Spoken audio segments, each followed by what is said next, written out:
સમાચારોમાં આગળ વાત કરીએ સૌરાષ્ટ્રમાં પડેલા કમોસમી વરસાદની કમોસમી વરસાદે ખેડૂતોના પાકને મોટા પ્રમાણમાં નુકસાન સર્જ્યું છે। સાથે જ ગુજરાતમાં કમોસમી વરસાદે તારાજી સર્જી ભાવનગરમાં મંત્રી જીતુ વાઘાણીની મુલાકાત બાદ મોટું નિવેદન। પાક નુકસાનને લઈને જિલ્લાના અસરગ્રસ્ત તાલુકાઓની કરી સમીક્ષા। મહુવા, તળાજા અને સિહોર તાલુકાની કૃષિ મંત્રીએ લીધી મુલાકાત। ભાવનગર જિલ્લા સહિત અન્ય 5 જિલ્લામાં થયેલ પાક નુકસાનની કરી સમીક્ષા। અધિકારીઓ સાથે વાતચીત કરી જરૂરી પગલાં લેવા માટેના અપાયા સૂચનો। અસરગ્રસ્ત ખેડૂતોને સધિયારો મળે તે માટે સરકાર પૂરા પ્રયત્નો કરશે। જે રીતના 5 જેટલા મંત્રીઓને સરકારે અસરગ્રસ્ત વિસ્તારોની મુલાકાત લેવાની સૂચનાઓ આપી હતી, તેના ભાગરૂપે સૌરાષ્ટ્ર અને દક્ષિણ ગુજરાતમાં અલગ અલગ વિસ્તારોની અંદર નેતાઓએ ખેડૂતોના પાક નુકસાનની સમીક્ષા કરી હતી।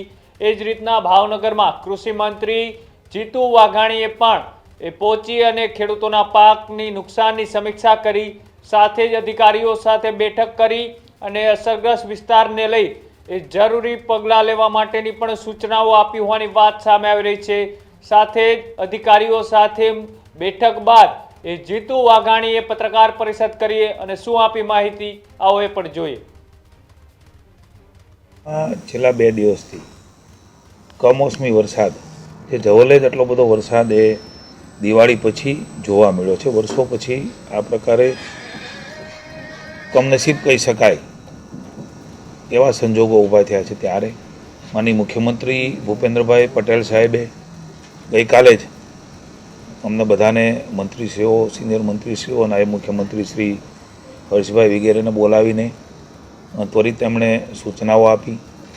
જ્યાં જ્યાં ઇફેક્ટેડ એરિયા છે ત્યાં ઝડપથી મંત્રીશ્રીઓ પહોંચી જાય। ગઈકાલે રાત્રે જ બધા વિસ્તારમાં પહોંચી ગયા। આજે ભાવનગર ખાતે વ્યવસ્થાના ભાગરૂપે મને મોકલવામાં સરકાર તરફથી આવ્યો છે। અર્જુનભાઈ મોઢવાડિયા અને પ્રદ્યુમનભાઈ વાજા ગીર સોમનાથ અને જૂનાગઢ જિલ્લામાં છે। કૌશિકભાઈ વેકરિયા અમરેલી જિલ્લામાં છે। તાપી અને દક્ષિણ ગુજરાત નવસારી અને વલસાડમાં પણ વરસાદ થયો છે। ત્યારે નરેશભાઈ પટેલ અને જયરામભાઈ એ ત્યાં છે। માનનીય મુખ્યમંત્રી શ્રી સ્વયં રિયલ ટાઈમ મોનિટરિંગ એ સ્ટેટમાંથી લઈ રહ્યા છે। કલેક્ટરશ્રીઓ સાથે, ધારાસભ્યશ્રીઓ, માનનીય સંસદસભ્યો સાથે તમામ વિગતો, કારણ કે આ તો મુખ્ય એવા જિલ્લાઓ હું બોલ્યો છું કે જ્યાં વધારે વરસાદ છે। વરસાદ લગભગ બધે છે। ખેતરમાં બરાબર પાક લણવાનો, ઉત્પાદન લેવાનો સમય હોય ત્યારે આ વરસાદ એ વધારે નુકસાન કરી રહ્યો છે। ત્યારે ખૂબ સંવેદનાથી સરકાર એ ખેડૂતોની અને ગામડાઓની વહારે છે એનો વિશ્વાસ પણ ઊભો માનનીય મુખ્યમંત્રીના માર્ગદર્શન નીચે આજે થયો છે। આજે ભાવનગર જિલ્લાની અંદર આજે આ કલેક્ટર ઓફિસની આપણી આ બેઠકમાં રિવ્યૂ બેઠક અમે કરી છે। માનનીય મંત્રી શ્રી નીમુબેન, જેમણે પણ ચિંતા કરીને વરસાદ આવ્યો ત્યારથી મારી સાથે સતત સંપર્કમાં રહીને એમણે પણ જે થઈ શકે એ કરવા માટે થઈને અમને પણ એણે અવગત કર્યા।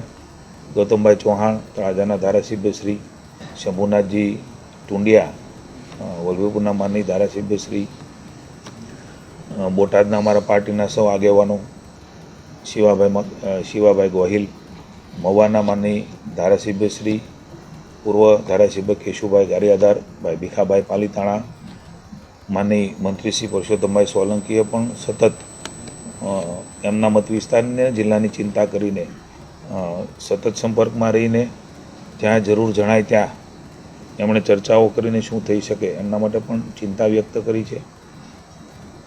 ગારિયાધારના આપના ધારાસભ્યશ્રી પણ મહુવામાં સુધીરભાઈ વાઘાણી પણ ત્યાં આવ્યા હતા, એમણે પણ સૂચનો કર્યા છે। અમે સિહોર એસડીએમ કક્ષાએ મિટિંગ લઈને જીવાભાઈ કાજાવદરમાં, જયસંગભાઈ એ પણ કાજાવદરમાં વાડીમાં ગયા છે। એમ પરિસ્થિતિ જોઈ છે। આપ પણ ઘણા બધા પત્રકાર મિત્રો ત્યાં હતા। મહુવામાં લાલજીભાઈ, તળાજામાં કાંતિભાઈ, રાજપરામાં નાનુભાઈ જે તળાજા વિધાનસભામાં આવે છે, સ્વયં ખેતરમાં જઈને સમગ્ર તંત્ર, કલેક્ટરશ્રી, ડીડીઓશ્રી, ખેતીવાડી અધિકારીશ્રી, ડેપ્યુટી કલેક્ટરશ્રી તમામ લોકો સાથે હતા। અમારા ધારાસભ્યશ્રીઓ પણ સાથે હતા। માનનીય મુખ્યમંત્રીશ્રીની સાથે જગદીશભાઈ વિશ્વકર્માનો પણ સૌથી વહેલા સવારે કાલ પણ મારી સાથે ચર્ચા કરી છે કૃષિ મંત્રી તરીકે.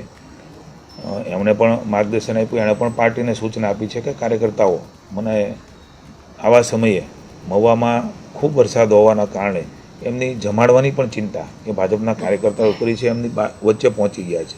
એમણે પણ સમગ્ર રાજ્યની અંદર કાર્યકર્તાઓને, પદાધિકારીઓને આ દુઃખની વેળાએ ખેડૂતની વહારે જવા માટે થઈને, એમને મળવા માટે થઈને સૂચનો આપી છે. અને તમામ રાજ્યના કાર્યકર્તાઓ પણ એ પ્રકારે ભારતીય જનતા પાર્ટીના કાર્યકર્તાઓ સરકાર સાથે હાથ મિલાવીને એમને સધિયારો આપી રહ્યા છે. સમગ્ર રાજ્યની અંદર જે પરિસ્થિતિ ઊભી થઈ છે, હું એવું માનું છું કે જ્યારે કુદરત રૂટતી હોય છે ત્યારે એ માનવી કે સરકારો નિસહાય બનતી હોય છે. એનો અર્થ એવો નથી કે સરકારે કાંઈ નથી કરવાનું.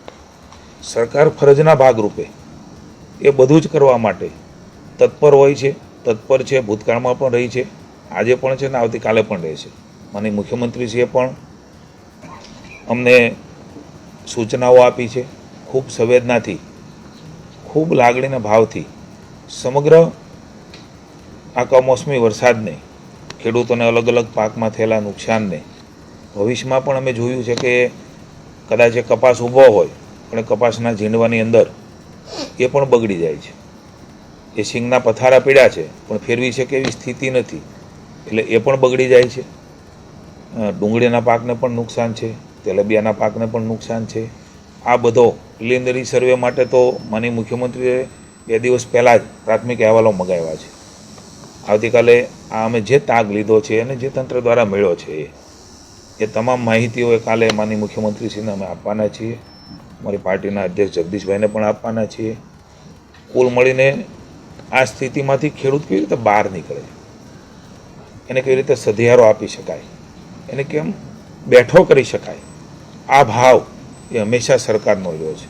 ખૂબ વિનમ્રતાથી હું આપના માધ્યમથી સૌ ખેડૂત ભાઈઓને, સૌ ગ્રામજનોને, ખેતી સાથે સંકળાયેલા તમામ લોકોને હું વિશ્વાસ અપાવું છું કે ભારતીય જનતા પાર્ટીની માનનીય મુખ્યમંત્રી ભૂપેન્દ્રભાઈના નેતૃત્વની સરકાર એ ખેડૂતો માટે એની મુશ્કેલીના સમયે એમની સાથે ઊભી છે, પડખે ઊભી છે. અને જે કાંઈ થઈ શકે, ખાસ કરીને પુનઃ એકવાર કહું છું કે આ ફરજનો ભાગ છે. ક્યારેય સરકારે ઉપકાર નથી કરતી. જ્યારે એમના આશીર્વાદથી સરકાર બની છે ત્યારે એમને ખરા સમયે અસરગ્રસ્તને ખાસ કરીને સહાય મળે, મદદ મળે, એના માટે મુખ્યમંત્રી ચિંતિત છે. એના માટેની યોજના બનાવી રહ્યા છે. એમના માટે ધરતી સુધી ઉતરે, એને મળે, એની પણ ચિંતા કરી રહ્યા છે. ત્યારે આપના માધ્યમથી તમામ તંત્રના અધિકારીઓને પણ વિનંતી કરું છે કે કોઈ અસરગ્રસ્ત વ્યક્તિ એ ન રહી જાય, એમને બેઠો કરવામાં, સધિયારો આપવાના. આવા વખતે માનસિક રીતે ખૂબ જરૂર હોય છે. આજે અમે ખેડૂતોને મળ્યા છે, અમે જોયું છે માનસિક સધિયારો એ કુદરત એમને વધારે શક્તિ આપતો હોય છે. એટલે આપણે સૌ સાથે મળીને આ દુઃખની ઘડીમાં ખેડૂતોને વહારે જઈને સધિયારો આપીને ફરી વખત બેઠો થાય એવા પ્રયાસો અમે કર્યા છે. સમગ્ર અહેવાલ કે મુખ્યમંત્રીશ્રીને અમે આપીશું. હું પુનઃ એકવાર વિશ્વાસ અપાવું છું, મુખ્યમંત્રીશ્રી ખૂબ ચિંતિત છે. કારણ કે આવું ક્યારેક બનતું હોય છે. થોડોક વરસાદ થયો છે ત્યાં પણ મુશ્કેલી તો થઈ છે. એ તમામ તાગ પણ મેળવ્યો છે ને જે નીતિ નિયમ છે એ પ્રમાણે પણ એમાંથી પણ બહાર નીકળીને ભૂતકાળમાં પેકેજોમાં મને મુખ્યમંત્રીશ્રીએ ટોપઅપ પણ રાજ્ય સરકાર જે આપે છે એ પણ વધારે આપવાનો પ્રયાસ એ મુખ્યમંત્રીશ્રીએ કર્યો છે. કેન્દ્ર પણ એમાં સહાય કરતી હોય છે, પણ રાજ્ય સરકાર પણ એ પ્રકારની મદદ કરવા માટે અમે સૌ આજે અલગ અલગ જિલ્લાઓમાં ગયા છીએ. માનનીય મુખ્યમંત્રીશ્રીને કાલે મળીને અમારું જે તારણ છે ને અમારું જે ક્યાસ છે એ પણ આપીશું, તંત્ર દ્વારા પણ મેળવીશું. પણ સમય છે આપણે સૌ સાથે મળીને સકારાત્મક રીતે ગામના ખેડૂત, ગામનો ખેત મજદૂર, ગામમાં બેઠેલો માણસ એ આપણો ભાઈ છે, આપણી બેન છે, એમને સાથે મળીને માનસિક રીતે સધિયારો આપીને સ્વસ્થતા રહે એની પહેલી પ્રાયોરિટી આપણે સૌ સાથે મળીને સકારાત્મક વાતાવરણ, પોઝિટિવ વાતાવરણ બનાવીને, કારણ કે નકારાત્મકતા અને નેગેટિવ વાતાવરણથી ક્યારેય એ માણસ બેઠો નહીં થાય. એટલે મારી વિનંતી છે સાથે મળીને બધું બાજુ પર મૂકીને સકારાત્મક વાતાવરણમાં એમને લઈ જઈ અને સધિયારો આપીને બહાર કાઢવાનો પ્રયાસ કરીએ. Healthy life is very important, पर टेस्टी लाइफ भी तो जरूरी है ना बॉस. समोसा चाट से है प्यार, पर एसिडिटी से कैसे रहोगे दूर यार? Wait, we have a 3-step solution.